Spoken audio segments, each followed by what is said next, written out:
The company we choose is Pok Hong Holding Berhad. Pok Hong Holding Berhad is an investment holding company. The company and its subsidiary are organized into an integrated one-stop jewelry business with operation in a retailing and manufacturing of gold jewelry and related gold investment products.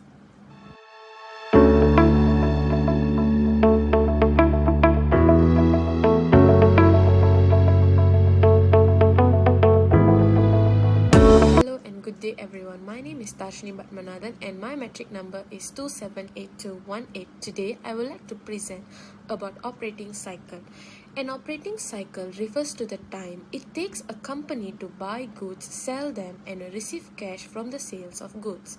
The flow of an operating cycle: operating raw material, producing goods, having finished goods, having receivable from making a sales, and obtaining cash, receiving payment from the customer. What is operating cycle? In other words, it's how long it takes a company to turn its inventory into cash. A company's operating cycle can help determine its financial health by giving them an idea of whether or not they will be able to pay off any liabilities. For an example, if a business has a short operating cycle, this means they will be receiving payment at a steady rate. The faster the company generates cash, the more it will be able to pay off any outstanding debts or expand its business accordingly. In addition, in order to find out an operating cycle, we have to find out inventory period and account receivable period. The formula of inventory period equals to 365 days divided by inventory turnover. Inventory turnover equals to cost of the goods sold divided by average inventory. Secondly, account receivable period equals to 365 days divided by receivable turnover. Receivable turnover equals to credit sales divided by average account receivable. As we can see, this is the operating cycle of Pok Hong Holding Berhad for the 5 years starting from the year 2018 to 2022. The operating cycle formula is inventory period plus account receivable period.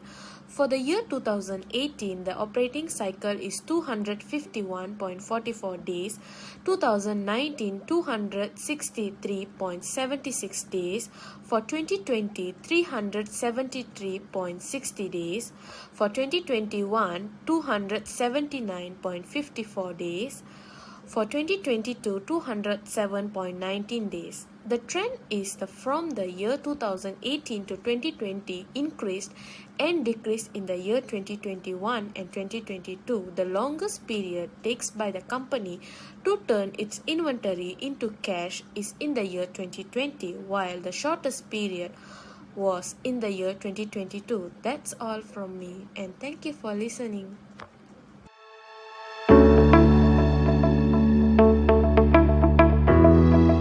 Good day everyone, my name is Gaurathi Selvan and my metric number is 278088. So, I would like to present about the cash cycle of Pok Hong Sdn Bhd. What is cash cycle?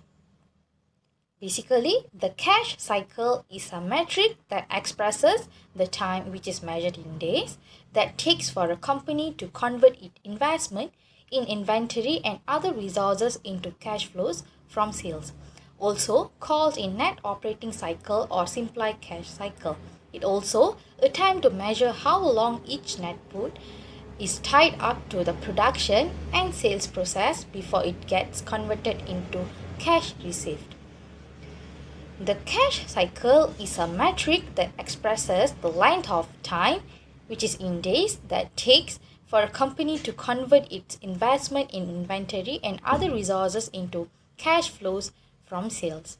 And also, this metric takes into account the time needed for a company to sell its inventory, the time required for the company to collect receivable, and the time that company is allowed to pay its bills without incurring any penalties. Lastly, the cash cycle will differ by industry sector based on the nature of business operations. Totally, there are three formulas for the cash cycle: DIO, DSO, and DPO, where DIO stands for Days Inventory Outstanding, DSO stands for Days Sales Outstanding, and DPO stands for Days Payable Outstanding. To get the total amount of cash cycle, we should plus DIO with the DSO and then minus with DPO. Lastly, the result of cash cycle, where it start increasing from the year 2018 to 2020 and it start drop on the year 2021 and continuously to the year 2022. That's all from me. Thank you.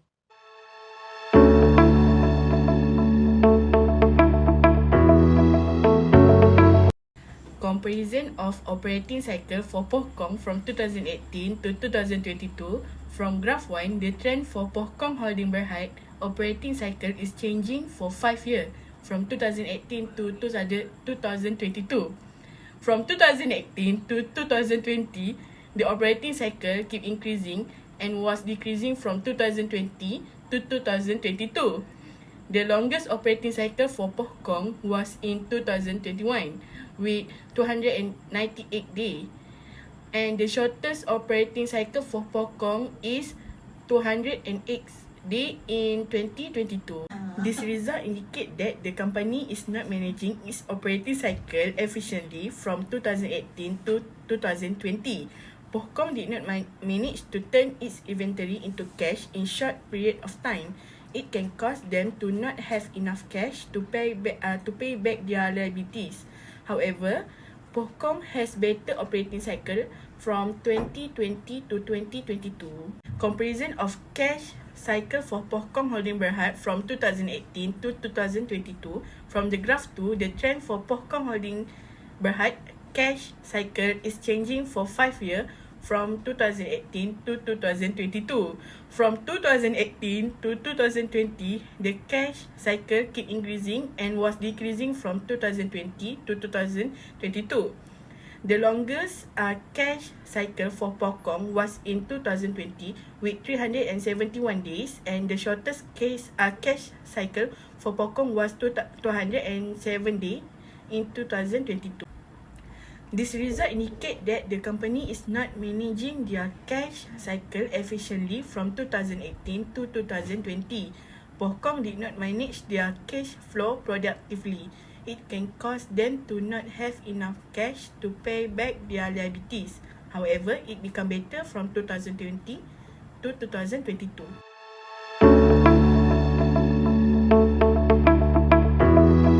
Next, the types of working capital finance that's suitable for the company.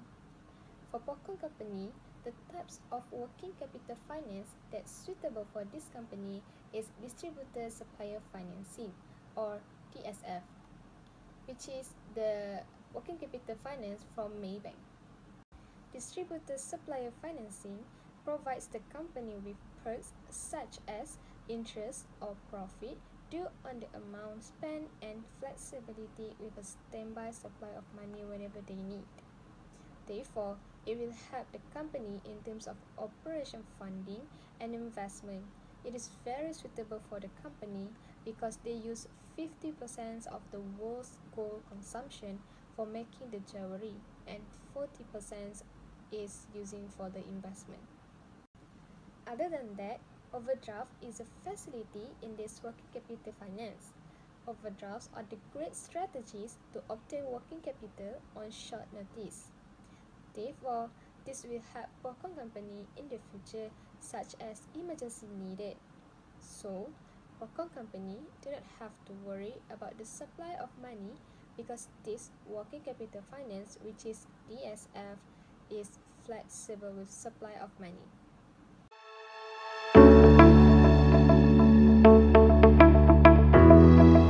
Hi, my name is Nazira binti Arifin and my metric number is 270893. Now, I will continue to present the document required by the bank in applying for the working capital finance. First, The document required by the Maybank in applying for the Distributor Supplier Financing I is the Memorandum and Article of Association. This document is a company constitution, which is a legal document that states the objective and powers of a company and also govern the company internal affairs and management. Next is the business registration. A business registration allows the state to identify and recognize the business as a separate legal entity. This is a report which contains the latest information of a business, such as business name, registration number, and registration date. Furthermore, Maybank also required Form D to apply for Distributor Supplier Financing I. Form D is the certificate of registration of business that is issued under the Act. Moreover, Form 9 is also needed to apply for the working capital finance. This document is a confirmation certificate of registering a private company with Companies Commission of Malaysia (CCM) that contain important details such as the date of incorporation, the company registration number, and more. Besides, Maybank also required Form 24 that issued once new shares are allotted. It contains the particular of the new shareholder along with the share type, share class, share price, and number of shares being issued. Other than that is the Form 49. This document is required whenever there are changes in managers, director, or company secretaries. Next, Maybank also required the company and holding company profile, particular of director or main shareholder, and a photocopy of each director IC. Finally, Maybank required the certified photocopies of the last 3 years of audited financial account and latest management account, and the last 6 months of bank statement from other bank. So, Pohkong company must prepare all documents, and the document provided will be analyzed by the bank credit assessment to ensure that all of them comply with the required terms and conditions. That's all from us. Thank you.